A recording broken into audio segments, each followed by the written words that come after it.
بالله من الشيطان الرجيم. بسم الله الرحمن الرحيم. الحمد لله رب العالمين وبه نستعين نحمده ونستعينه ونستهديه ونستغفره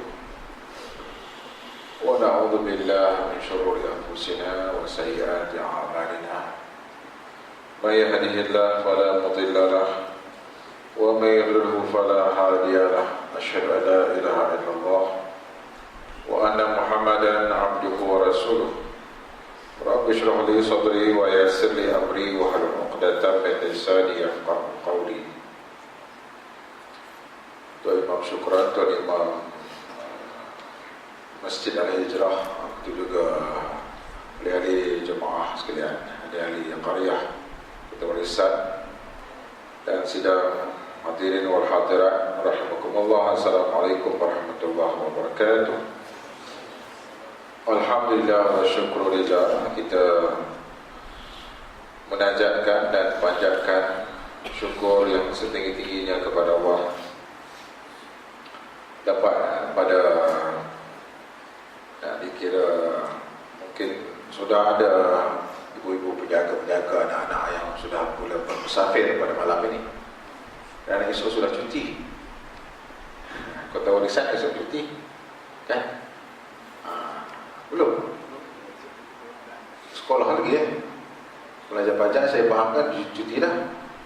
Pelajar-pelajar anak, bapa pelajar belum cuti lagi. Tapi bapa pelajar tengok anak pun dah mula bercuti, dengan bapa-bapa pun naik cuti sekali lagi.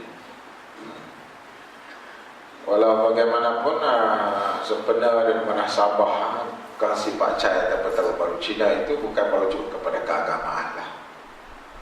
Kadang-kadang current punya perkara yang perlu kita faham dalam perkara itu, iaitu kasih Pak Cai ataupun Tahun Baru Cina bukanlah perayaan agama. Itu ialah bangsa yang meraihkan kalender mereka, iaitu tahun baru mereka. Namun kita boleh sekadar mengucapkan bersifat cahaya ataupun selamat tahun baru Cina kepadanya. Kita jangan lebih daripada taraf itulah. Bagi memuliakan agama yang kita peluk dan kita anut situ, tak payahlah pakai baju merah pula, dan kita siap dengan lighting merah pula, tak payahlah.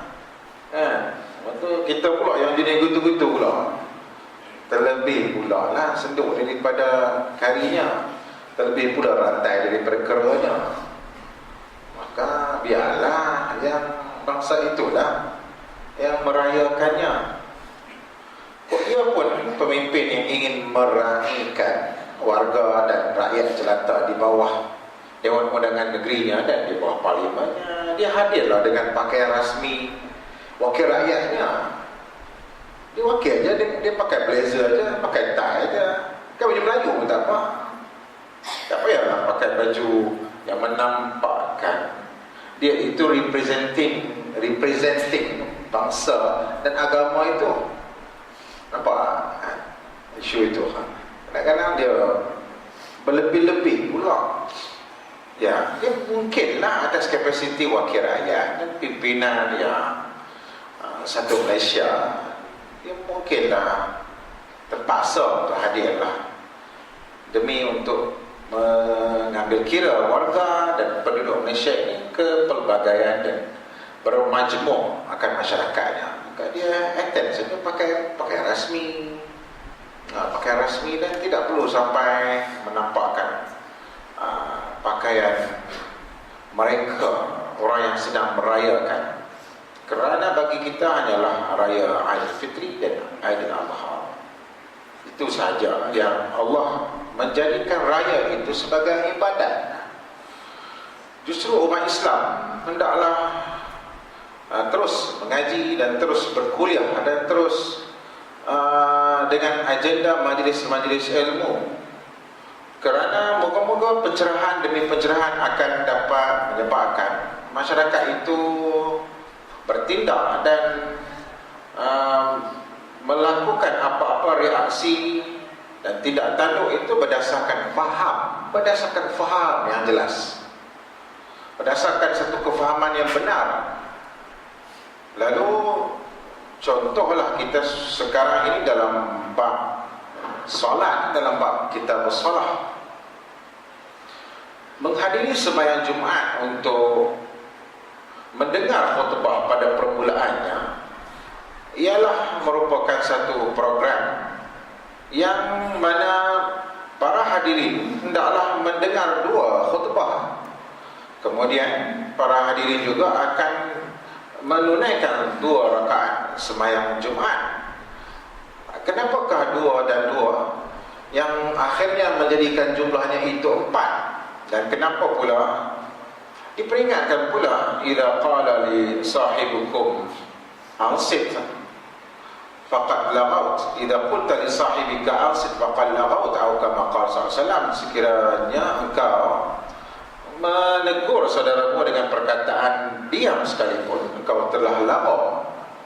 Menunjuk kata tiba-tiba khutbah Jumaat itu diwajibkan untuk berdiam dan tidak boleh berkata-kata macam ia sudah dikira sebagai sembahyang, dan dia sudah pun memulai iklim sembahyang pada 2 khutbah itu.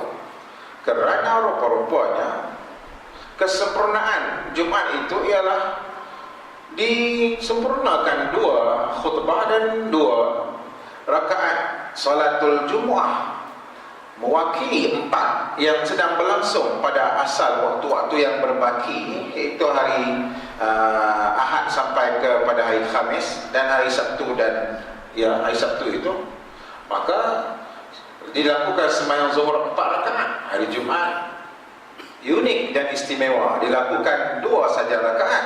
Tetapi pun begitu, Allah mensyariatkan agar 2 itu tidak semata-mata 2 itu sebenarnya digandingkan dengan 2 yang lain. 2 itu ialah digabungkan dengan 2 acara khutbah, ya. Orang yang tidak perasan sedang mendengar khutbah, dia tidak memahami bahawa khutbah itu wajib didengari. Kadang dia terjebak dengan kancah alat telekomunikasi yang begitu canggih dan mempunyai informasi, dan juga mungkin akan menyebabkan dia berurusan jual beli dalamnya. Ya, mungkin berurusan jual beli untuk internet banking, mungkin untuk booking, mungkin berbagai-bagai lagi transaksi yang sedang dia berjual beli, sedangkan Allah sudah mengharamkan jual beli.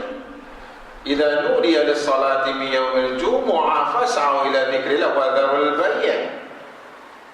Sedangkan dia kata, saya bukan pergi ke kedai dan saya pergi ke pasar-pasar dan gerai-gerai, saya hanya facing this gadget ataupun device, dan saya hanya tik-tik je. Nabi awal-awal lagi sungguh pun tidak dan belum tercipta gadget dan device yang canggih, Nabi sudah berkata, man massal hasa, sesiapa yang memegang batu, faqad lagha, sesiapa yang pegang batu dia sudah lama. Ketika Tok Khatib sedang berkhutbah, dia pegang batu dan dia main batu, dia lambung batu, dia golek-golekkan batu. Kalaulah batu yang tidak ada apa-apa informasi dan juga apa-apa yang boleh kita berinteraksi pun consider sebagai benda lama, apatah lagi benda telekomunikasi yang penuh informasi ini. Kalau ditenyek-tenyekkan dan tekan-tekankan, maka ia sungguh-sungguh menjadi lama. Perkara ini adalah berdasarkan kefahaman dan mengingatkan jemaah bahawasanya tidak boleh berkata perkara yang merupakan bagi salam. Para ulama menyebutkan memberi salam ialah merupakan perkara yang disunatkan. Tetapi menghadiri sembahyang Jumaat ketika Tuan Khatib berkhutbah di atas mimbar, lalu dia tiba-tiba memasuki gerbang pintu dengan Assalamualaikum, maka dia dikira berdosa. dia dikira berdosa. Dan para jemaah tidak wajib juga menjawabnya. Begitu juga orang yang bersin, dia disunatkan mengucapkan Alhamdulillah. Tetapi bagaikan disamaratakan hukum orang yang bersin ketika mendengar khutbah dalam hadis Safwan itu, bahawasanya kalau kita mendengar orang sebelah kita bersin dan dia mengatakan Alhamdulillah dalam sembahyangnya, maka orang dalam sembahyang mengucapkan Alhamdulillah tidak pun batal sembahyangnya. Tetapi kita yang di sebelah berjiran, soft dengannya, kita kata ya rahamkallah, batal terus sembahyang kita. Rajin sikit kita, ya rahamkallah, batal. Macam tu juga sedang berkhutbah atau mendengar khutbah, kawan ni bersin, syim, Alhamdulillah, terus ya rahamkallah, oh rajin pula kita, maka batallah kesempurnaan Jumaat yang diwakili oleh 4 perkara, iaitu 2 khutbah dan 2 iaitu rakaat yang perlu dihadiri. Ini menunjukkan kefahaman. Baru-baru ini kita disuruh untuk sembahyang jenazah ghaib. Wah, itu pun perlu juga pencerahan kan, bukan main arah-arah dan sami'na wa ata'na aja, saya menurut perintah ya. Wajarnya sekian rakyat jelata dan masyarakat tahu juga apa pasal kena sembahyang jenazah pula kan. Boleh tak sembahyang jenazah itu? Apa asal dan apa dalilnya? Apa dalil yang boleh kita sembahyang jenazah? Tuan-tuan sidang para pendengar yang dirahmati, sidang para jemaah yang dirahmati oleh Allah SWT, kita bila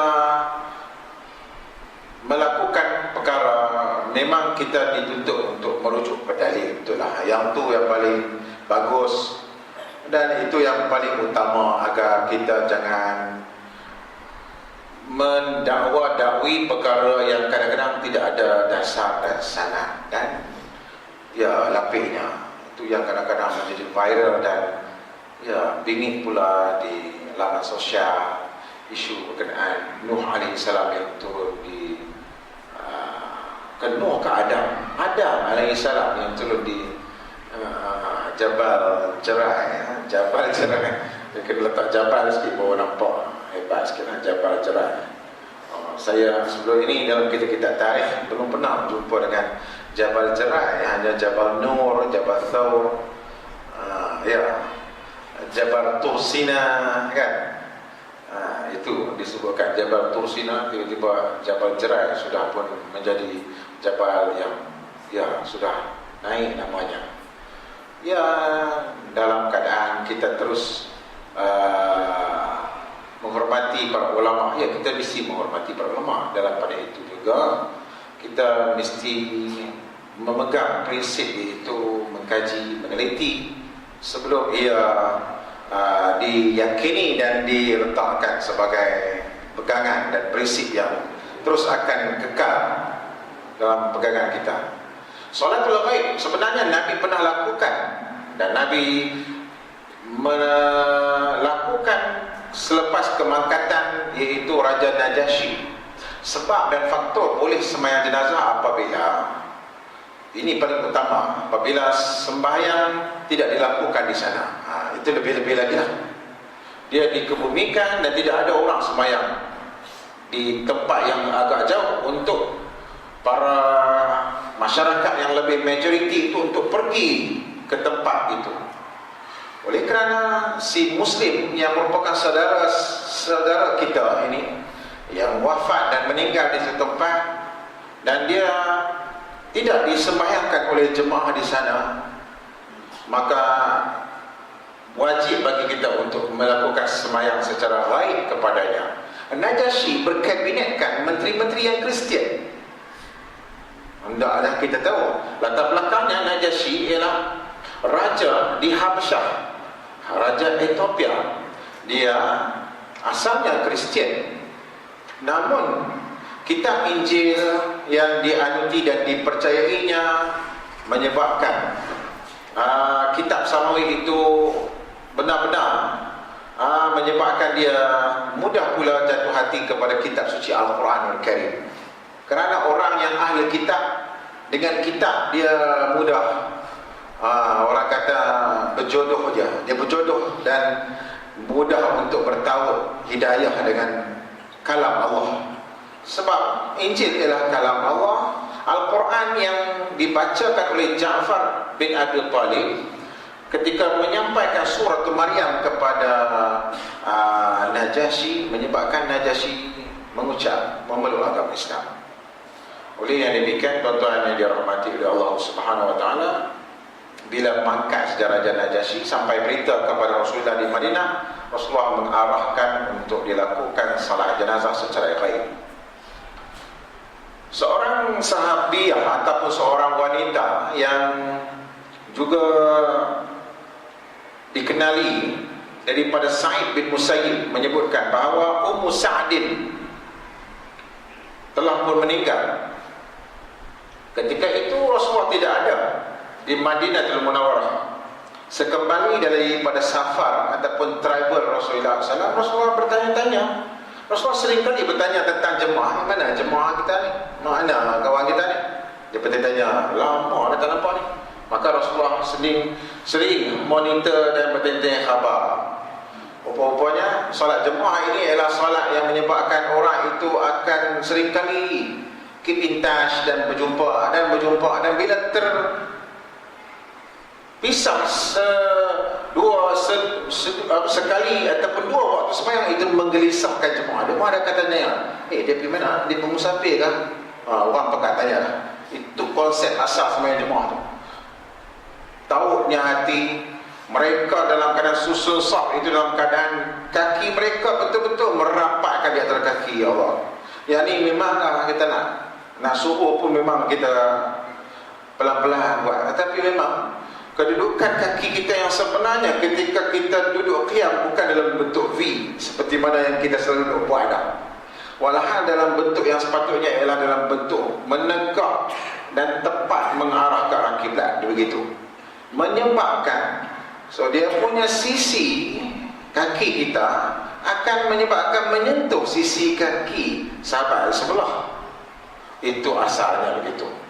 Ketika kita menggenggam kepala lutut kita waktu rukuk, maka kita agak menceraikan dan menjarakkan ketika menggenggam iaitu lutut kita ketika rukuk, ya. Namun ketika sujud kita akan mendekatkan seolah-olah macam merapatkan, jadi macam itu, jemari kita dan menunjukkan arah jemari kita ke arah kiblat. Menunjukkan dia tidak boleh begitu. Dia tidak boleh dalam keadaan sujud gitu.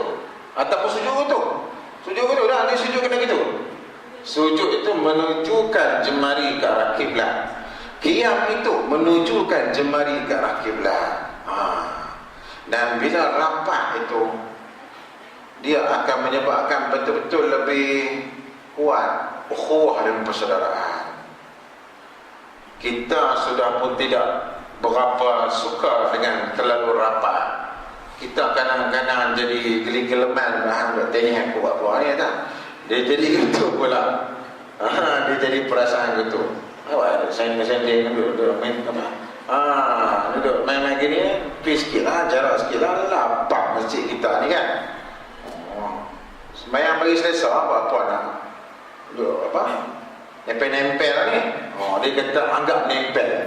Sebenarnya sunnah Nabi Muhammad dalam merapati antara satu sama lain. Tetapi macam saya cakap tadi lah, pelan-pelan kan, pelan-pelan. Kita kalau boleh buat sesuatu. Orang tak nak dengan kita jangan kita hang ni tak ikut sunnah. Dan dia kata betullah. Pelan-pelan, insya-Allah, moga-moga semasa bertambah faham, bertambah sedar, dia tidak akan menjadi macam rimah sangat. Mula-mula dia memang rimah. Duduk bersentuh lelaki sama lelaki ni kena ni. Apa bersentuh aku pula, dia jadi rimah. Pula. Lama-lama dia tidak ada rasa rimas lagi, dia akan rasa biasa. Nabi bertanya, di mana Ummu Sa'ad? Ummu Sa'ad dah meninggal. Dan tempoh meninggal 1 bulan, Nabi melakukan salat jenazah kepada Ummu Sa'ad itu. Ada yang mengatakan dia itu perempuan yang berkulit hitam yang selalu membersih dan mengemas Masjid Nabawi. dan ketiadaannya memberi bekas dan kesan Rasulullah melakukan salat jenazah secara baik kepada Ummu Sa'din, walaupun berlalu jarak salat kematiannya itu, perempuan itu sudah pun 1 bulan, menyebabkan ada ulama yang meletakkan batas dan limitasi tempoh yang paling terakhir untuk melakukan salat jenazah secara baik. Paling-paling lewat pun 1 bulan lah, tak boleh lebih daripada itu. Sebaik-baiknya pada awal-awal hari kejadian, sehari 2 hari masih dibenarkan. Kadang ada orang yang datang sudah travel dan didapati almarhum sudah selamat dikebumikan, maka satu kefahaman yang perlu kita ambil peduli faham juga, jemaah tersebut boleh melakukan salat jenazah di atas tanah perkuburan itu. Mereka bukan bersolat kepada kubur, mereka hanya bersolat di atas tanah kubur, tetapi bukan memuja dan bukan melakukan ritual ibadat di atas kuburan yang dimaksudkan sebagai golongan-golongan pemuja kubur. Tidak sama sekali. Ini dibenarkan, ini juga dibenarkan. Dan satu perkara yang ini saya katakan, fiqh ini ialah bermaksud faham. Fiqh ini ialah bermaksud faham dan faham.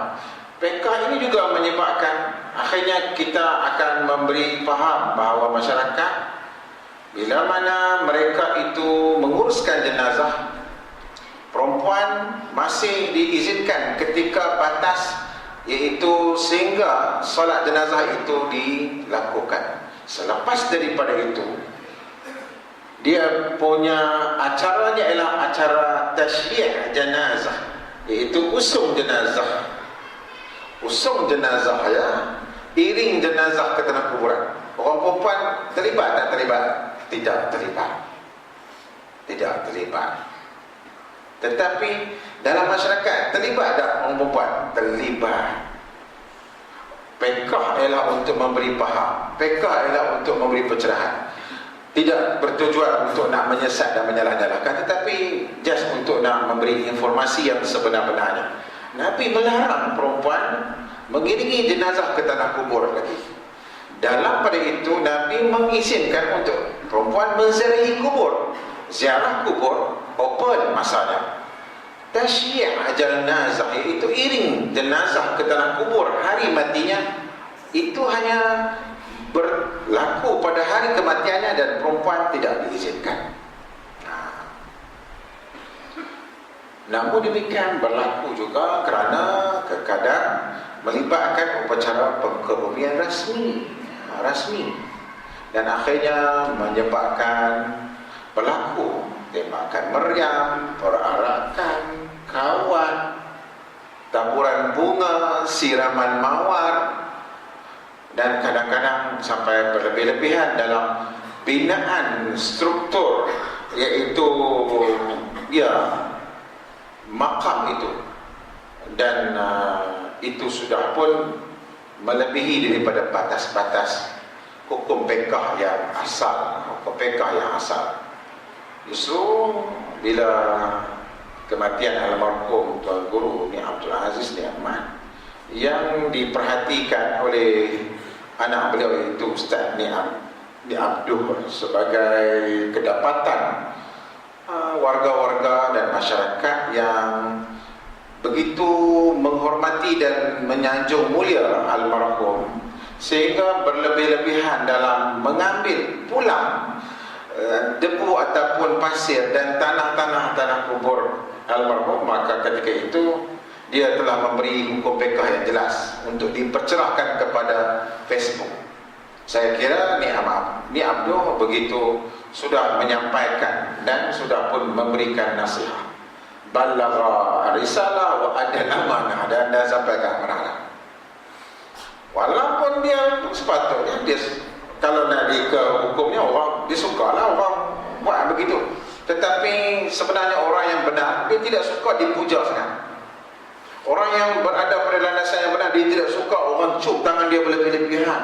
Tuan Guru peluk sampai punya cium berlebih-lebih. Dia tak suka sebenarnya. Dia bukanlah bermaksud bermaksud dia rude ataupun kasar dengan orang. Dia bukan kasar, tetapi dia tidak suka orang memuja berlebih-lebihan, dan ia diharamkan oleh agama Islam. Kerana yang layak untuk dipuja dan diagung hanyalah Allah Subhanahu Wa Taala. Dan Nabi menginginkan agar umat janganlah termasuk dalam golongan ad-dallin dalam Fatihah yang sering ulang-ulangan dalam harian kita, iaitu golongan yang al-nasara. Nabi berkata, la tatruni kama atarati an-nasara, jangan engkau agungkan aku seperti mana an-nasara mengagung-agungkan Isa sehingga mengangkat ia sebagai anak Tuhan. Dan sampai kepada mereka itu berzikir pun, menyebut apa-apa pun dengan Jesus semua sekali. Tuan-tuan yang dirahmati Allah Subhanahu Wa Taala, maka jelaslah bahawa hukum hakam ini adalah merupakan perkara yang Allah susun dan bukanlah daripada manusia, tetapi Allah yang aturkan supaya kita berlandaskan panduan daripada Allah dan tunjuk ajar bimbingan Nabi Muhammad SAW. Sambungan kuliah yang terdahulu, Tuan Imam Syukran mungkin perasan, yang terakhir kita ialah sekarang kita kiblat, kita arah kiblat kan? Ya, okay. Tajuk kita yang baru ialah kita cuba selesaikan itulah sempadan aurat di luar sembahyang. Ini saya kira saya sudah ada mengulaskannya juga, sempadan aurat ini. Cuma dia ada 153 atau Imam. Yang ni saya rasa saya ingin panjang lebarkan sedikit. Kemudian kita akan menyelesaikan bab syarat yang terakhir, itu syarat menghadap ke arah kiblat. Saya akan cuba selesaikan 2 tajuk lagi. Tadi mukadimah, alhamdulillah selesai ada mukadimah itu. Sekarang tajuk yang kedua. Tajuk yang kedua ialah beberapa keadaan yang diharuskan membuka dan melihat aurat kerana keuzuran tertentu. Okey, itu tajuk kita pada malam ini. Beberapa keadaan ataupun situasi yang diharuskan membuka dan melihat aurat. Yang pertama, ketika meminang untuk berkahwin, khitbah. Oleh itu diharuskan bagi lelaki itu melihat muka dan juga 2 tapak tangan perempuan itu. Dan para ulama mencari gali dia punya hikmah dan sebab utama muka itu diizinkan. Rupa-rupanya muka itu ialah sumber kepada mahabbah, ataupun diistilahkan sebagai masdarul hub, punca jatuh hatinya lelaki itu kepada si perempuan. Dari segi normal dan dari segi dipanggil tabiat kemanusiaan yang berakal dan matang, dia akan tengok muka. Comel ya, sejuk mata memandang. Dia tidak akan tengok apa kaki. Comel kaki dia, geram tengok kaki dia. Tu memang ada masalah kot. Dia punya kepala dia nak bersembang dengan kaki ke? Dia nak bersembang dengan muka kan? Dia nak suruh apa pun, ni sayang tolong buatkan kopi. Dia nak tengok muka. Nak berbincang ni, kita raya Cina esok nak pergi mana, dia tak sembang dengan kaki, dia sembang dengan muka. Dia akan bersembang dengan muka. Muka dan muka akan dia tengok. Jadi untuk nak confirmkan adakah akan menenangkan ataupun tidak menenangkan, maka tengok tu dia. Anda dapat betul tak? Kalau rasa macam masih tak rasa karat apa pun, kering gitu, tengok pun tak ada apa-apa. Nak kata telah elok mudah. Betul tu lah. Sampai dia tengok macam biasa, macam tengok tiang ni tak ada apa-apa, feel pun tidak ada. Maka tak payahlah duk paksa-paksa. Islam pun tak suruh paksa. Benda yang tidak menusuk ke kalbu, tak payah duduk paksa. Cinta lah, ya cinta, aku cinta, sayang betul lah. tetapi di bibir cuma, tidak menusuk ke kalbu. Ya, benar-benar dirasai. Sebab wajah ialah punca hati itu bercinta. Maka dibenarkan melihat wajah dengan berpatutan lah, dengan berpatutan. Dengan sedemikian, dengan berpatutan, tidak bermakeup dan bertabarus, dan jangan ada penipuan, iaitu palsukan, iaitu hidungnya, dan palsukan bulu-bulu matanya yang menyebabkan lelaki itu tertipu dengan calon. Walhal di malam pengantin baru habis dibuka satu persatu, oh jadi manusia makhluk lain dah. Saya ada sebut di luar perkara. Tidak boleh bertabarus di saat meminang itu, tidak boleh bertabarus. Bubuh semualah, eyeshadownya, apa semua, maskaranya, merah menerang menyala semua kan. Wah, dia letaklah merah menyala gitu. Dan berlebih-lebihan itu tidak dibenarkan. Wala tabarrusna tabarrujal jahiliyah. Jangan engkau wahai perempuan berhias-hiasan seperti tabarrus jahiliyah, jangan. Dan jangan pula ada penipuan, rambut palsu. Kau nampak macam berambut banyak.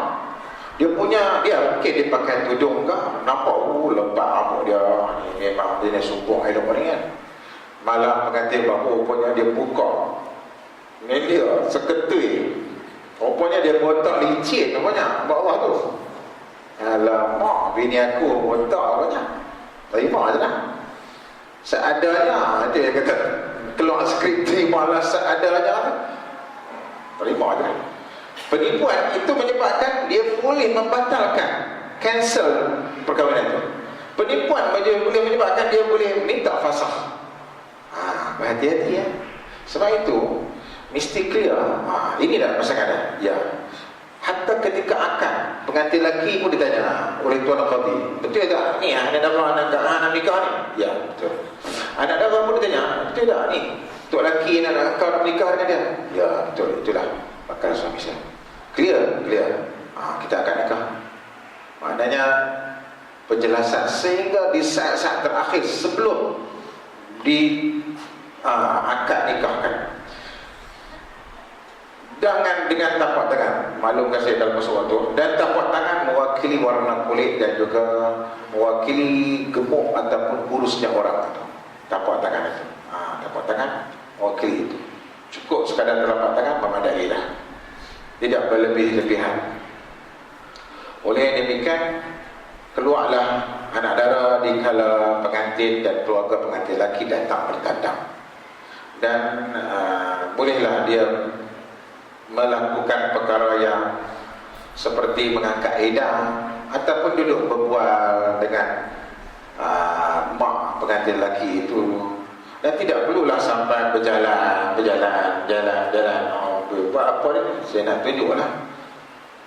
Duk buat catwalk pula kan. Duk mudah pada atas. Dia mengangkatlah barang hidangan, kopi, roti jala ke, selimuka kan, angkat. Lepas dah habis, duduk. Mungkin sempatlah tengok. Yang lelaki tu pun tengok cukup-cukup je lah. Jangan tengok apa. Tapi ke mana ada mata? Ni bawa kelak hutan ke? Tak boleh tengok orang kan ni? Tu nak kena. Bapak dia pun akan sah ni. Bawa kelak hutan ke? Boleh keluar dari mana? Apa tak nak tengok orang kan? Mata pun tak pergi dah. Astagfirullahaladzim. Mana dengan demikian berpada-pada. Berpada-pada lah. Melihat untuk persaksian di mahkamah itu diizinkan. Apatah lagi perempuan itu terlibat dengan proses seperti kelahiran anak, dan dia mengetahui itulah anak yang ada tanda lahirnya, dan dia diminta untuk memberikan persaksian bahawa anak itu ialah anak sipulan gitu. Maka persaksian itu dibenarkan untuk kekadang aurat itu dibuka, ya, aurat itu dibuka dan ditunjukkan sebagaimana yang dinyatakan. Itu ada tanda lahir dan terpaksa ditunjukkan sebagai pembuktian. Dalam urusan muamalah jual beli juga dibenarkan untuk melihat, iaitu muka ataupun dibenarkan untuk bermuamalah secara memandang wajah, itu dibenarkan juga. Apatah lagi lagi ketika rawatan dan pengobatan, dia harus melihat ataupun membuka ataupun mungkin memegang berlapis bahagian yang dilihat berisiko ataupun yang disebutkan oleh pesakit itu. Saya sakit ni, bahu saya sakit contohnya, saya sakit dan merah. Oleh yang demikian, andainya tidak ada doktor perempuan dan hanya ada doktor lelaki saja yang perlu melihat, maka dia boleh melihat bahagian itu. Sakit di sini, lihat di bahagian sini. Kejap ya, puan, saya nak tengok. Sebaiknya dia diiringi oleh suaminya ataupun penjaganya ada di sebelah. Sakit di sini maknanya buka. Kalau perlu dia pakai sarung tangan dan dia pegang. Oh, dia panas. Dan dia mungkin, ini mobile maknanya bengkak itu boleh digerak-gerakkan. Barangkali kita kena buat sedikit minor operation untuk nak buat benda ni. Ni bisul ni, dia sudah jadi bisul, bengkak yang berat. Mungkin kena sengat apa-apa. Doktor boleh melihat kepada tempat yang diadukan oleh pesakit itu, dia sakit bahagian tu. Dia nak lihat dia tengok. Yang tu dibenarkan. Sakit kat sini, tiba-tiba sudah buka asap baju saya tengok. Bahagian punggung kok ada lah bengkak, maka yang tu dia cari pasal ni. Dia memang cari pasal. Kadang-kadang dia tanya habis, ni cik ni asal daripada mana? Umur berapa tahun? Ada kena-mengena dengan rawatan? Anak ke berapa? Bapak kerja apa? Ada kena-mengena lah. Maknanya itu tidak mengikut tata susila dan etika sebagai doktor. Kadang-kadang sambil duduk, cek nadi dah, cek nadi, tiba-tiba duduk ini bunyi pula. Maka ia dikira sebagai mengambil kesempatan di atas pasien. Tidak terjadi selalu, kadang-kadang akan berada pula. Kadang-kadang berlaku pasien yang berada dengan dilema, doktor mengambil kesempatan. Disebabkan itulah, alhamdulillah, kadang-kadang bila zaman semakin berubah, kesedaran Islam, mahat-mahat tahfiz sains diwujudkan, dan saya lihat UIA begitu segera pergi mendapatkan graduan di tingkatan 6 sebelum SPM lagi untuk membina pelajar-pelajar MTS di seluruh negara. Dan mereka ingin mengambil pelajar-pelajar yang memang excellent dalam SPM ini untuk ditempatkan di fakulti perubatan UIA. Dan mereka ialah di kalangan hafiz-hafiz Al-Quran.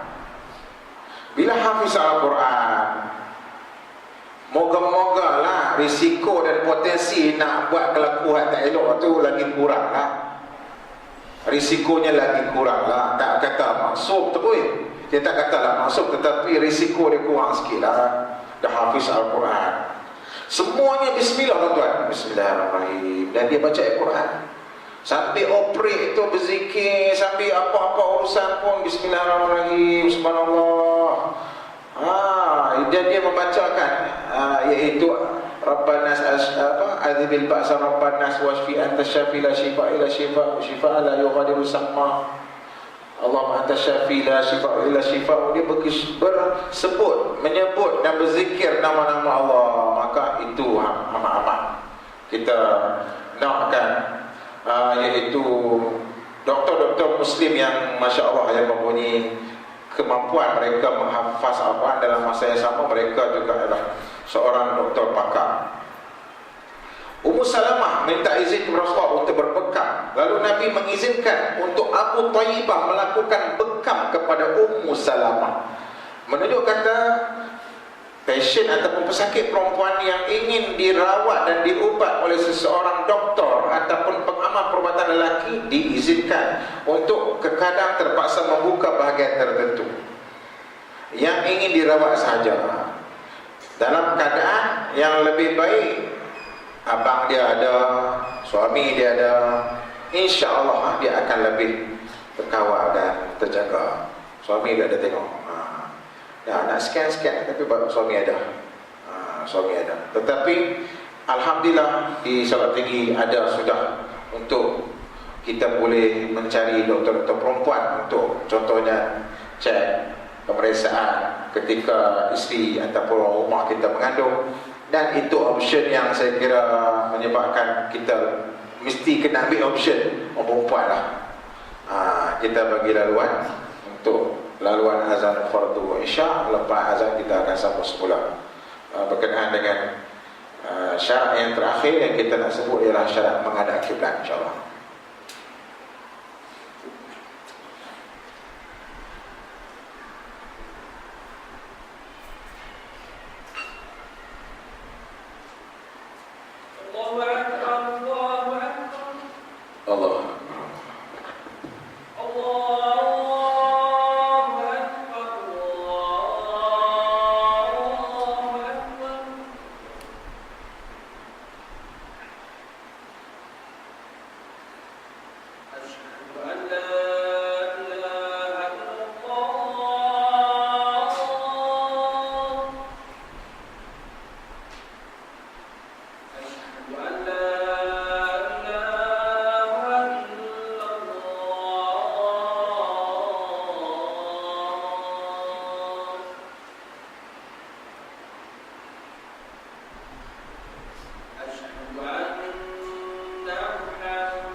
Tuan yang dirahmati Allah Subhanahu wa taala, syarat yang terakhir yaitu sahnya sembahyang itu ialah menghadap ke arah kiblah. Kiblah yang dimaksudkan ialah Ka'bah al-Musharrafah. Walaupun kiblah ada dua, iaitu kiblah Baitul Maqdis dan yang kedua ialah kiblah Ka'bah al-Musharrafah di Masjidil Haram Makkah. Dimasukkan kiblah Baitul Maqdis sudah telah dimasukkan. Yang hanya kekal sebagai kiblat dan arah untuk dihadapkan dada kita sekarang ini hanyalah ke satu arah satu saja. Dalam sejarah perundangan iaitu menghadap kiblat ini berlaku tiga step sebenarnya, tiga proses. Proses yang pertama ialah Nabi berada di Mekah. Proses yang kedua ialah Nabi mula berhijrah. Proses yang ketiga ialah Nabi dah iaitu matang masuk tahun yang kedua berhijrah dan ditukar arah kiblat. Proses di Mekah, Nabi belum lagi diperintahkan untuk menghadap iaitu ke arah satu kiblat yang tertentu. Maka Nabi menuruti syariat Nabi Allah Ibrahim dan menghadap juga dalam masa yang sama ke Baitul Maqdis. Nabi menghadap ke Kaabah dan Nabi juga menghadap ke Baitul Maqdis pada masa yang sama kerana Hendaknya kita tahu Nabi berada di geografi tanah Arab, di bahagian selatan sekali. Oleh kerana Palestin itu di utara kepada tanah Arab, maka tidak ada masalah untuk Nabi berada di belakang kedudukan Kaabah itu untuk menjadikan, iaitu Nabi menghadap ke arah utara, dalam masa yang sama Nabi menghadap Kaabah dan menghadap ke arah Baitul Maqdis. Boleh. Kerana Nabi berada di selatan, tidak ada masalah.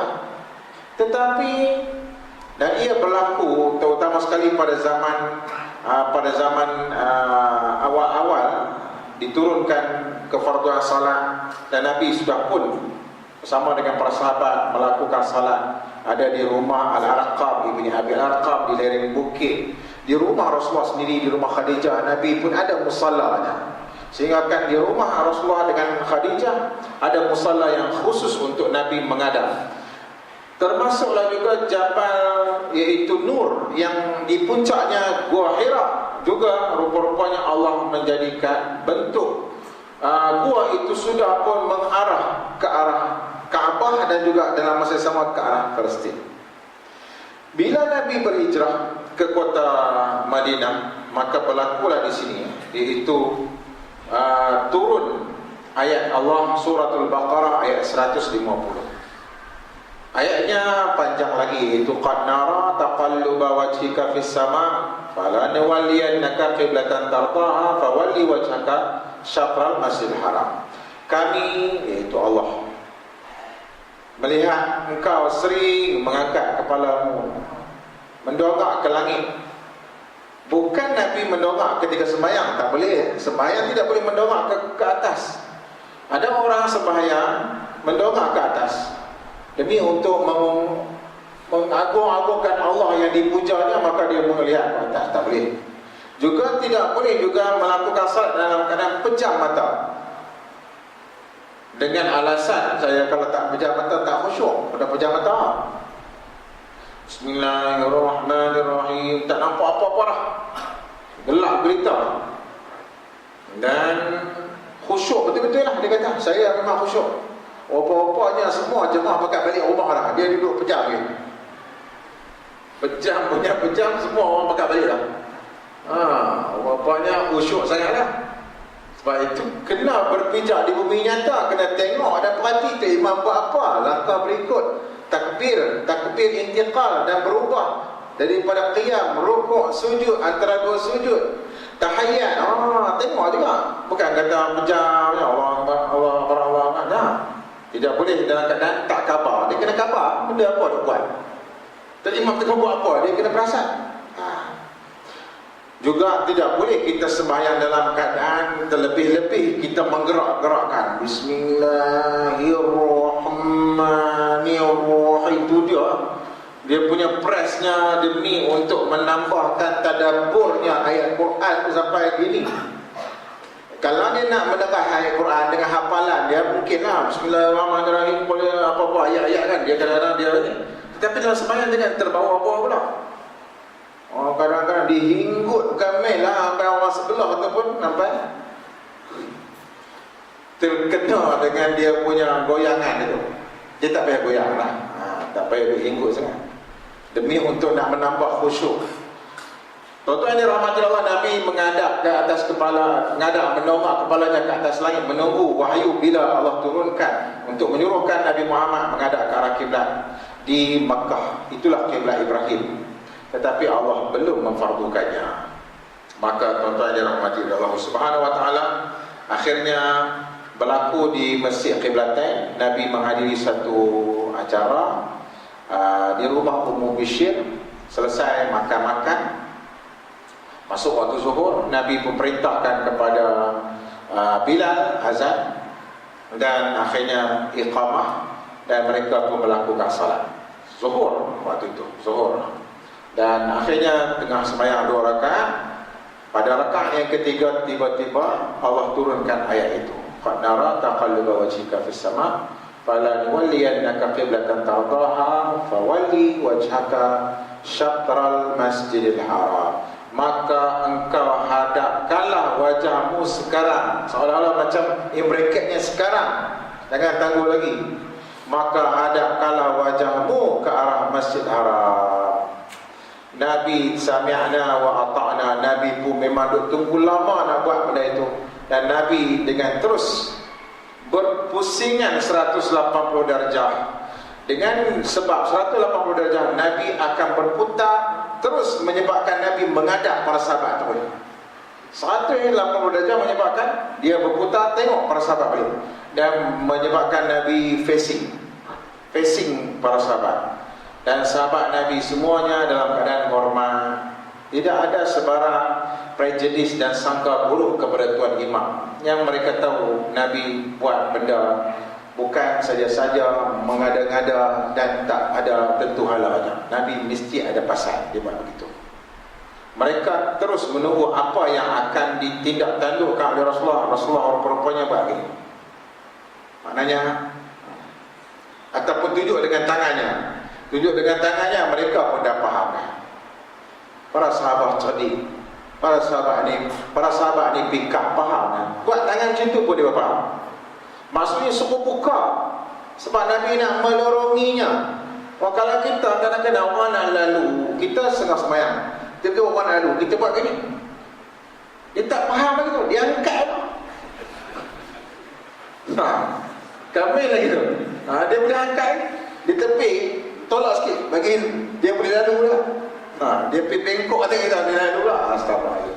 Walhal hak dan sempadanan untuk orang itu berkuasa dan berautoriti dalam geran solat dan tempat solatnya ialah di antara kiar kakinya dan letak dahinya. Itu kawasan geran solat dia, macam geran plan dia tu. Siapa pun tidak kacau, itu kawasan dia. Kalau orang kacau juga, dia memang boleh dia boleh karate tu kan sikit. Yang agak-agak lah, jangan sampai pulus sangat. Ini dia hati yang bawa Allah kan pasal-pasal pula kan. Pelan-pelan kan, bagi sikit. Boleh sampai Nabi menyebutkan falyuqatil, engkau hendaklah serang dia. Sampai macam begitu sekali menegak orang yang mengganggu. Waktu yang dirahmati Allah SWT, para sahabat akhirnya menuruti 180 darjah. Akhirnya mereka pun belok juga, yang menyebabkan Nabi Muhammad sudah pun bertukar, menjadikan dia di hadapan, menjadikan dia di belakang. Para sahabat juga berputar dan menyebabkan Nabi Muhammad berpindah daripada mihrab dia di sebelah sudut dan bertukar kepada satu sudut yang bertentangannya pula. Dan akhirnya berlangsung dalam keadaan yang tidak ada apa-apa pun pembatalan sembahyang, dan berlaku dalam keadaan yang begitu semu sekali di rakaat yang ketiga. Dan sampai sekarang orang jemaah-jemaah haji umrah singgah di Masjid Qiblatain, mereka akan melihat pada dinding dan pada tulisan yang kata inilah dia punya arah kiblat Baitul Maqdis yang awal, dan di depan sana ialah mihrab yang Nabi baru menghadap ke arah kiblat. Jadi ditunjuk juga maknanya arah yang lama Baitul Maqdis itu.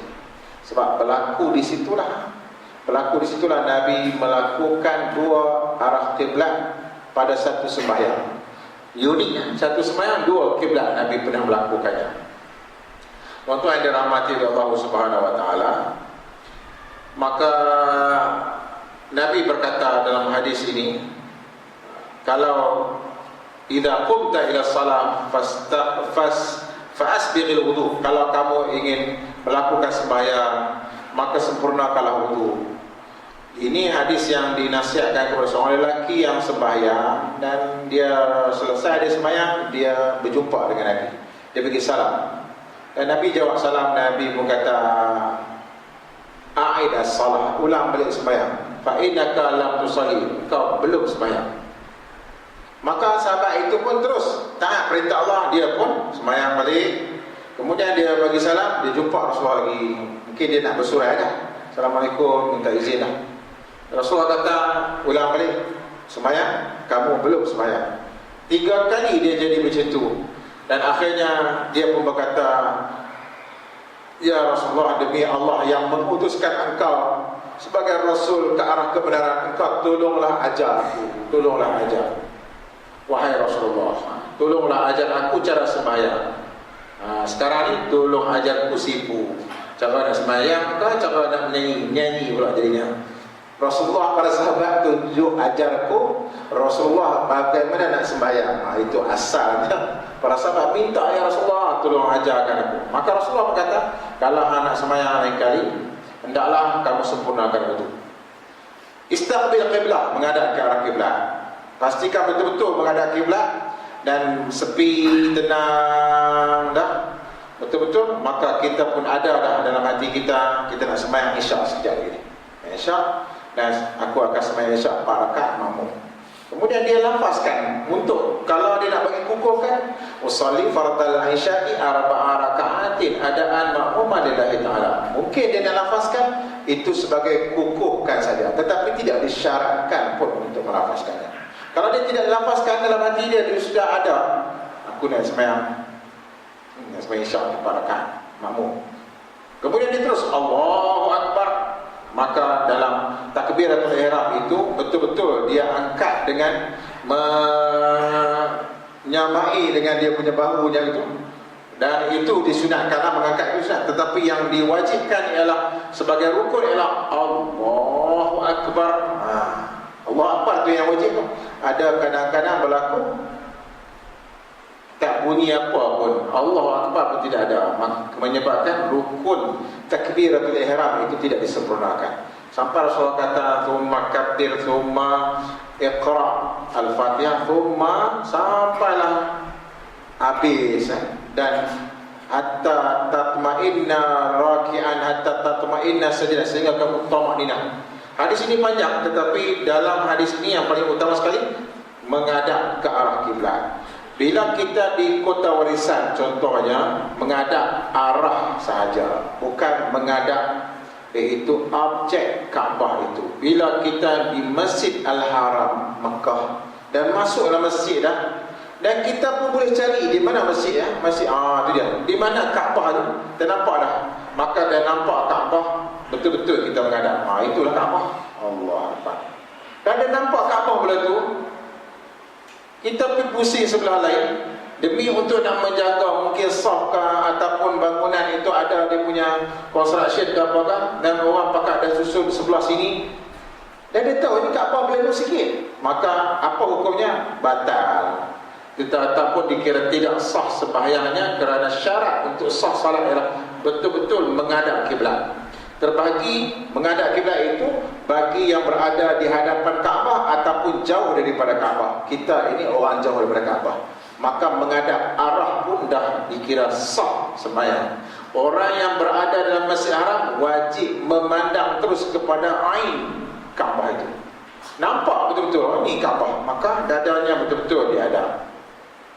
Oleh yang demikian, dia tidak dibenarkan lagi ketika sembahyang untuk tiba-tiba lah dia nak berputar, dia nak ambil barang apa-apa ke, maka dia pun buat gini, ambil saya. Maka batal juga kerana dadanya sudah berubah menghadap ke arah yang lain. Tidak dibenarkan. Maknanya dia tidak boleh belokkan dadanya ataupun berpusingan ke, tidak dibenarkan. Tuan yang dirahmati Allah Subhanahu wa taala, saya kira cara sembahyang dan bilangan rakaat telah kita sebutkan pada kuliah yang terdahulu.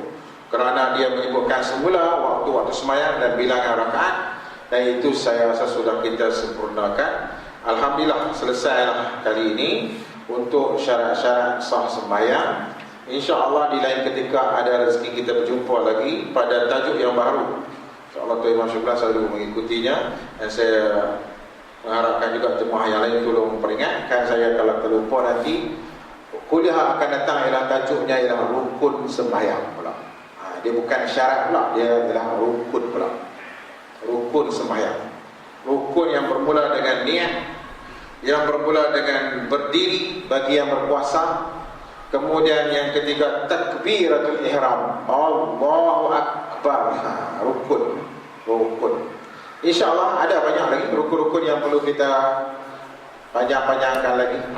Moga-moga kita janganlah jemu dan jangan kita rasa macam bercakap sembahyang tak habis-habis. Sebenarnya tuan-tuan, tajuk dan isu sembahyang ini tidak akan habis, sehingga dibangkitkan daripada masyarakat, Allah akan tanya balik tentang sembahyang kita. Maka inilah tajuk yang jangan kita berhenti dan jangan habis-habisan, kita mesti kena ulang dan ulang, perbarui, kemaskini, dan mengingatkan. Itu tujuannya, bukan nak mengaji daripada bambu dah. InsyaAllah kita dah ada asas yang kukuh dah. Dia nak bagi kemah kini sedikit sebanyak perkara, dan lebih kepada metod dan manhaj pengajian kita ialah berdasarkan dalil lah sekarang. Dulu kita dulu mungkin kita hanya sebut hukum akam, perukunan, hanya just sebut tentang hukum akam. Tetapi zaman sekarang ialah lebih kepada dalil, ayat Quran, hadis Rasulullah. Maka itu akan menyebabkan kita lebih berkeyakinan dalam beramal, kerana niat kita hanyalah untuk beramal mengikut amalan Rasulullah SAW. Sembahyang untuk apa itu sembahyang? Ini sebagai penutupnya soalan kita. Sebab apa kita sembahyang? Ada orang kata sebab rukun Islam kita sembahyang. Tetapi Allah dah sebutkan tujuan utama sembahyang itu, Allah fardu dan syariatkan. Aqimis salata lidzikri. Dirikanlah sembahyang untuk ingati aku.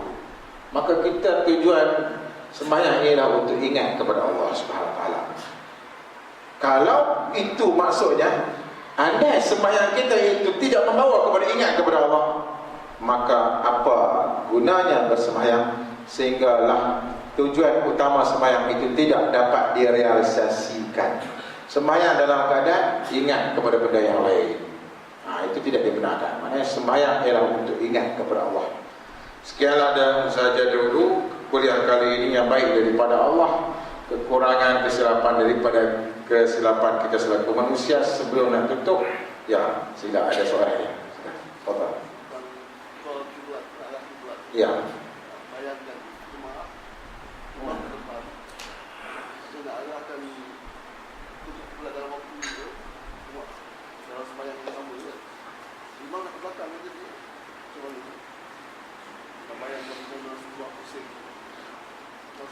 Oh, macam mana berlakunya proses itu?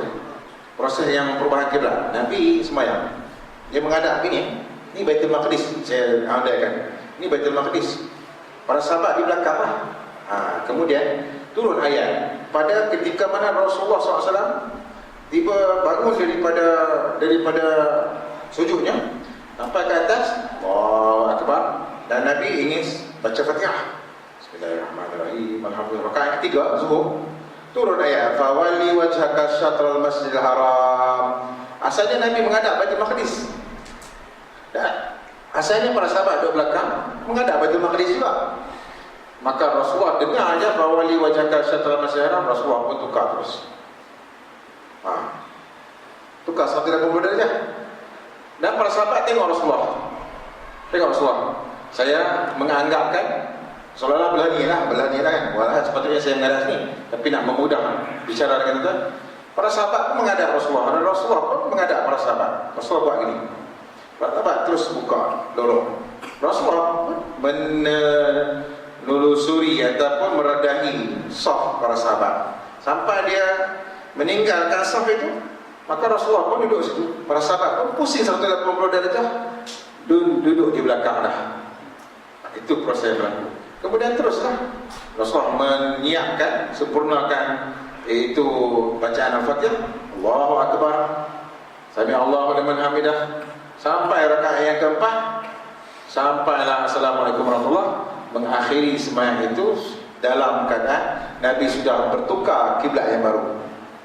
Itu yang berlaku. Pergerakan dalam sembahyang, hukumnya apabila keperluan dan darurat memerlukan untuk dia bergerak, wajib dia kena bergerak. Contohnya begini, dia tengah sembahyang, pergerakan yang normal seperti Allahu Akbar, Sami Allah, itu memang pergerakan yang memang ada pergerakan sembahyang dipanggil. Ada juga pergerakan yang dipanggil pergerakan yang wajib dilakukan. Seperti dia tengah sembahyang, dan dia tengah sembahyang dia berperasan kain serban yang dia selempang atas kepala tu, rupa-rupanya ada darah. Dia balik sembahyang Isyak contohnya, Dia punya darah keluar kat hidung. Dia pun dia lap dengan kain serban dia. Dia pun balik rumah, dia pun tidur. Esok subuh dia pakai lagi kain serban tu. Dia terlupa nak cuci. Main-main tengah sembahyang subuh, tengah-tengah dia sembahyang, tiba-tiba dia dapati duduk terjuntai daripada hujung dia punya serbannya itu kesan-kesan darah. Baru dia perasan, semalam waktu isyak dia ada lap hidungnya yang berdarah. Maka dia terus ambilkan dia punya serban tu, dia pun tolak ke tepi. Menggerakkan, iaitu dengan dia melemparkan serbannya itu pada satu ceruk dan pada satu hujung dinding itu ialah diwajibkan. Sebagaimana Rasulullah SAW didatangi oleh Jibril dan memberitahu pada kasut engkau itu ada kotoran, maka Rasulullah pun sepakkan kasutnya itu. Menunjuk kata pergerakan, kalau dia itu emergency dan darurat, dia wajib pergerakan. Dia kena bergerak, itu wajib. Ada pergerakan yang diharapkan, seperti pergerakan yang besar dan begitu major sekali, iaitu pergerakannya macam ni. Dia gayuh kami ni, dia gayuh dengan garu kami. Kata Allah, dia pun daripada celah kaki ni, pelipatnya sampai ke atas, dia garu-garu batal. Itu pergerakan yang membatalkan sebab pergerakan yang dikira masih diharuskan sikit ya. Itu mikro punya, dia punya pergerakan sikit. Kata sikit, bila sikit, tak apa. Tapi pergerakan yang sampai banyak tu, itu dah dikira makruh. Ataupun sekejap betulkan makruh. Pergerakan yang besar-besar itu dikira haram pula. Maka itulah Nabi bertukar arah kiblat mengikut sejarah yang merekodkan. Wallahu a'lam. Betul tak? Masa isu tu. Tak ramai sebab para sahabat dengan Rasulullah bukan berlaku di Masjid Nabawi. Berlaku di satu kawasan bersebelahan dengan rumah Ummu Bishr saja. Jadi dengan bilangan yang tidak begitu ramai. Dengan tidak melibatkan saf lelaki perempuan apa semua, tidak. Dalam keadaan Rasulullah bersama dengan para sahabat lelaki itu je, dan Nabi menyeberangi celah-celah orang. Itu yang tidak ada masalah sangat untuk Nabi menyudahkan. Sedang Nabi sembahyang itu, tidak ada masalah. Lepas tu pakai hari orang dah Masjid Nabawi pun dah beritahu, dah kita tukar ke arah kiblat. Kubah pun beritahu, wahai ahli Kubah, orang dah sembahyang menghadap ke Masjid Haram Mekah, tidak menghadap ke Baitul Maqdis lagi. Rendah menjadi berita, buletin utama dah. Semua pakat bawa jajah berita. Dia tukar kiblat, semua ada bercanang. Itu Al-Kisah dalam sirah. Dia pergi Masjid Nabawi, dia pergi Kubah, mencerita-ceritakan peristiwa Nabi dah bertukar arah kiblat. Satu kampung Madinah itu sudah pun diketahui, dan semua-semuanya menurut tanpa membangkang lagi. Melainkan orang-orang musyrikin dengan orang-orang munafikin. Mereka pun kata, Nabi sekejap macam ni, sekejap macam ni. Sampai ayat Allah turun, laisal birra an tuwallu wujuhakum qibala al-masyriq wal maghrib. Bukanlah kebajikan sebab menghadap timur atau barat, seperti sebenarnya ialah beriman kepada Allah. Sebab pokok munafikin dia kata, Nabi sekejap ni. Maka Allah menepis sikap orang yang menuduh Nabi Muhammad SAW yang tidak konsisten. Wallahu a'lam. Imam Syukran ada.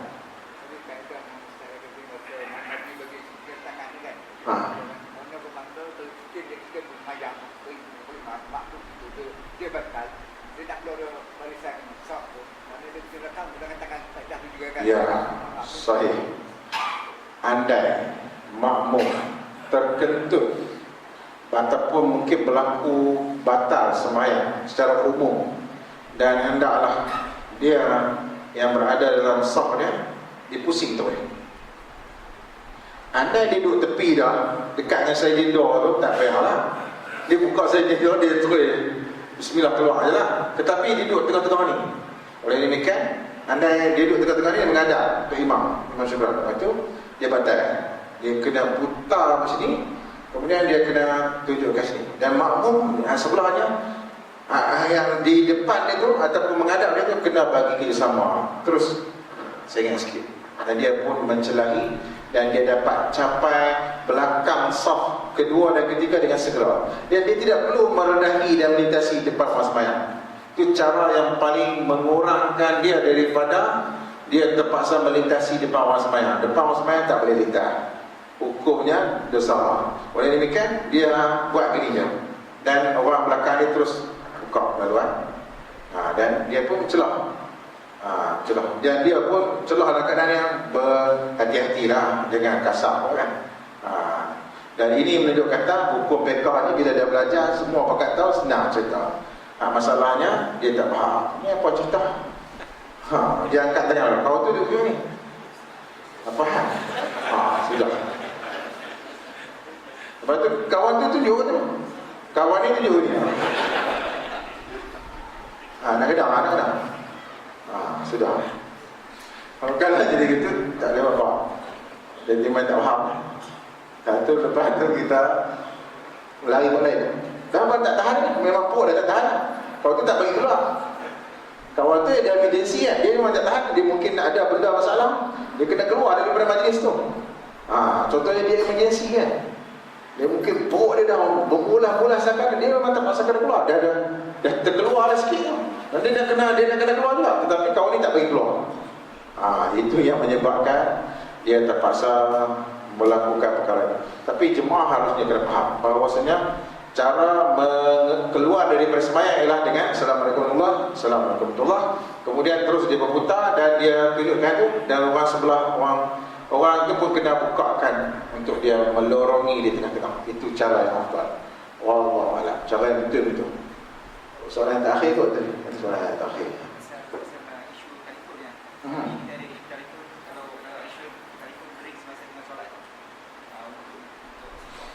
Ya.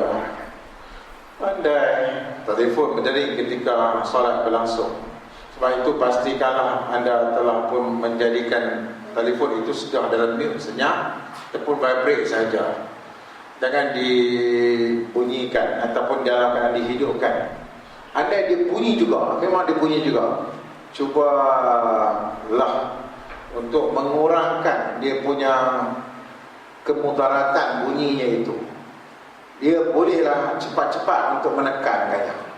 Dia tidak mengapa. Andai dia bolehlah, dia boleh mencapainya. Sebab dia tahu memang bunyi yang itu pun riuh rendah itu. Kadang-kadang bunyi pun riuh rendah. Bunyi pun memang adanya riuh rendah lah. Tiba-tiba sebenar kursi Pak Cai tu bunyi tong tang tang tong tang tong tang. Kan. Tiba-tiba dia bunyi gitu. Bunyi yang let's the door out. Nak tu lagi. Garang lagi tu. Tu pun ada juga, ada mampu tu. Oleh demikian, kalaulah yang bukan-bukan punya bunyi harus disegerakan matinya. Tak payahlah tiba-tiba dia duduk cari pula. Pastikan dia memang ditekan, dia memang bagi bunyi, bagi senyap terus. Jangan pula dia duduk cari pula. Tak mesej, I'm in meeting now. Dia jawab pula, dia boleh jawab, I'm dalam meeting sekarang. Ataupun tengah apa-apa kau. Tengok-tengok, mana praying tidak ada. Dia tulis pula praying tidak. Bukan begitu. Kalau dapatnya dia dapat terminitkan bunyi itu lebih baik. Kan, terminit cara baiklah, jangan ambil empuh pula benda tu lah. Mana terminit, kalau dapat terminit itu lebih baik lagi. Oleh demikian, elakkanlah daripada telefon kita ini berbunyi dan berdering ketika sembahyang. Itu langkah yang perlu kita elakkan. Wallahu ta'ala alam bis-shawab. Sekianlah saja dahulu. Wabillahi taufiq wal hidayah. Wassalamualaikum warahmatullahi wabarakatuh. Bismillahirrahmanirrahim. Ila ladina amanu wa sallallahu alaihi wa sallam.